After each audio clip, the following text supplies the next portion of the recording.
నమస్కారం. ఈరోజు ఎంతో ప్రతిష్టాత్మకంగా జరుగుతున్నటువంటి ఎంతో చైతన్యవంతమైనటువంటి జూబ్లీహిల్స్ ఎలక్షన్లలో ఇప్పుడు కాంగ్రెస్ పార్టీ నవీన్ యాదవ్కి టికెట్ ఇవ్వడం, మరి ఎస్సీ ఎస్టీ బీసీ మైనార్టీలను మరి కాంగ్రెస్ ప్రభుత్వం గుర్తించి నవీన్ యాదవ్కి టికెట్ ఇవ్వడం, ఈరోజు ఆల్ ఇండియా అఖిల భారత యాదవ్ మహాసభ తెలంగాణ రాష్ట్రం తరఫున మరి మద్దతు ఇవ్వడం జరిగింది. దాంట్లో భాగంగానే వివిధ జిల్లాల నుండి వచ్చినటువంటి యాదవులు మరి అంతా కూడా ఈరోజు మరి మీడియాకి తెలియజేయడం జరుగుతూ ఉంది. మరి ఎందుకంటే తెలంగాణ రాష్ట్రంలో మరి ఎమ్మెల్యే ఒక్కళ్ళు కూడా లేరు యాదవ్స్. మరి దాంట్లో భాగంగా ఇవాళ కాంగ్రెస్ పార్టీ మరి 42% బీసీలకు ఇస్తున్నటువంటి రిజర్వేషన్ గుర్తించి ఈ జూబ్లీహిల్స్ లో నవీన్ యాదవ్ కి మరి టికెట్ ఇచ్చినందుకు ప్రత్యేకంగా అఖిల భారత యాదవ్ మహాసభ తరఫున కాంగ్రెస్ ప్రభుత్వానికి, రేవంత్ రెడ్డి గారికి ప్రత్యేకంగా మరి ధన్యవాదాలు, కృతజ్ఞతలు తెలియజేస్తా ఉన్నాం. మరి ఈ రోజు జూబ్లీహిల్స్ ప్రాంతం మొత్తం తిరిగాం. ఎక్కడ చూసినా కూడా నవీన్ యాదవ్ బ్రహ్మరథం పడతా ఉన్నారు. ఎందుకు అంటే వారి నాన్నగారు చిన్న శ్రీశైలం యాదవ్ గారు నవయువ ఫౌండేషన్ ద్వారా ఎంతో మంది పేదవాళ్ళని ఆదుకుంటా ఉన్నారు.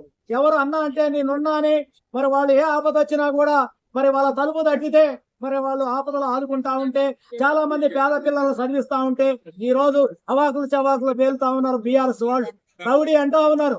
ఎవరు రౌడీ అని చెప్పి అఖిల భారత యాదవ్ మహాసభ తరఫున మేము అడుగుతా ఉన్నాం. రౌడీ పెద్ద రౌడీ నువ్వు, గుండావు నువ్వు.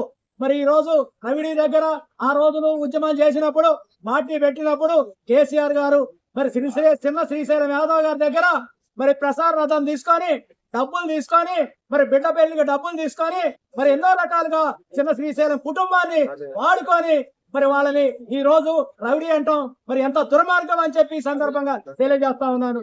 ఇలా మీ కొడుకు రౌడీ, మీ పార్టీ రౌడీ, మీరు రౌడీ. గతంలో మరి చనిపోయినటువంటి వ్యక్తి మరి మహానుభావుడు చనిపోయింది అనకూడదు, కానీ ఆయన ఎక్కడి నుంచి వచ్చిండు? ఒక వలసవాదికి వచ్చి ఇక్కడ రౌడీజం చేసి, గుండాయిజం చేసి ఇక్కడ అందరి మీద, వేల మంది మీద కేసులు పెట్టి అమాయకులు పనిచేసినటువంటి పార్టీ బీఆర్ఎస్ పార్టీ. ఈ రోజు జూబ్లీహిల్స్ లో బీఆర్ఎస్ పార్టీని వడ్డీ కల్పించి నవీన్ యాదవ్ని గెలిపించుకొని ఈ రోజు అభివృద్ధి చేసుకుంటామని చెప్పి ముక్త కంఠంతో ఓటర్స్ అంతా కూడా బ్రహ్మరథం పడతా ఉంటే, ఇవాళ కేసీఆర్ గారు మరి రేపు ముక్క సెక్కలు అయ్యేటువంటి పార్టీ అది. కేసీఆర్ గారు మళ్ళీ ముఖ్యమంత్రి అవుతున్నారని అడుగుతా ఉన్నారు. ఆయన గారు విజయంలో రేపు పార్టీ రాజీనామా చేస్తా, నా బిడ్డ ఒక్కెళ్ళి అయింది, నా కొడుకు ఒక్కెళ్ళి అయిండు, నా అల్లుడు ఒక్కెళ్ళి అయిందని చెప్పి కేసీఆర్ గారు ఫామ్ హౌస్ లో కూర్చొని మరి ఆయన సన్నిధులతోటి మరి నేను 10,000 కోట్లు సంపాదించినప్పటికి సుఖం లేదని చెప్పి మరి సన్నిధులతో చెప్తా ఉంటే ఇంకా బీఆర్ఎస్ ఉందని చెప్తా ఉన్నారు. ఎమ్మెల్యే గెలిచినటువంటి మరి కేసీఆర్ గారు ఫామ్ హౌస్ లో కూర్చొని చట్టసభల్లోకి రాకోకుండా, ప్రజల వారిని వినిపించుకోకుండా ఇంతవరకు అసెంబ్లీకి రావటంలే. ఆయన గారి మీద మనం అందరం కూడా, ఆయన గారు ఇలా గవర్నమెంట్ సొమ్ము తీసుకుంటా ఉన్నాడు, జీతం తీసుకుంటా ఉన్నాడు. ఆయన వారి మీద మరి జీతం తీసుకొని మరి ఎలవెన్స్ తీసుకొని ఇంట్లో కూర్చుంటున్నటువంటి మరి ఆయన మీద కూడా చర్చ పెట్టాల్సినటువంటి అవసరం ఎంతైనా ఉందని చెప్పి మరి ఈ సందర్భంగా తెలియజేసుకుంటూ, రేపు జూబ్లీహిల్స్ లో నవీన్ యాదవ్ గారు అత్యధిక మెజార్టీ తోటి గెలిపించుకోవడం కోసం ఆల్ ఇండియా అఖిల భారత యాదవ్ మహాసభ మరి తెలంగాణ రాష్ట్ర వ్యాప్తంగా తిరుగుతా ఉంది. రేపు మాకు మంత్రి పదవి కూడా ఇవ్వాలి. ఇలా యాదవులకు ఎండనక, వాననక, పావనక, పొట్టనక అడవులలో తిరిగి అడవి జీవితాన్ని గడుపుతా ఉన్నారు. వాములు చనిపోతా ఉన్నారు. ఇలా చట్టసభలో ప్రాధాన్యత లేదు, నా గొర్రెలకు మందులు లేవు, మమ్మల్ని గుర్తించే వాళ్ళు లేరు. రేపు మంత్రి పదవి ఇచ్చినట్టయితే నవీన్ యాదవ్ ఈ తెలంగాణ రాష్ట్రంలో ఉన్నటువంటి యాదవులందరినీ కూడా ఒక తాటి మీద తీసుకొచ్చి కాంగ్రెస్ పార్టీకి, కాంగ్రెస్ ప్రభుత్వానికి అండగా ఉంటారని చెప్పి ఈ సందర్భంగా మీకు తెలియజేస్తా ఉన్నారు. మరి ఇంకా పార్టీ పరంగా పార్టీ విషయాన్ని చెప్పాల్సి వస్తే మరి 2000 మరి పార్టీ పెట్టినప్పుడు 14లో 3 లక్షల కోట్ల మిగులు బడ్జెట్ ఉంటే 10 సంవత్సరాలు పాలించినటువంటి బీఆర్ఎస్ ప్రభుత్వం 7 లక్షల కోట్లు అప్పు చేస్తే మరి ఇప్పుడు ఏదైతే కాంగ్రెస్ ప్రభుత్వం వచ్చి రేవంత్ రెడ్డి గారు మాట ఇచ్చి 6 గ్యారంటీలను అమలు చేస్తూ 6 గ్యారంటీలను అమలు చేస్తా ఉన్నారు.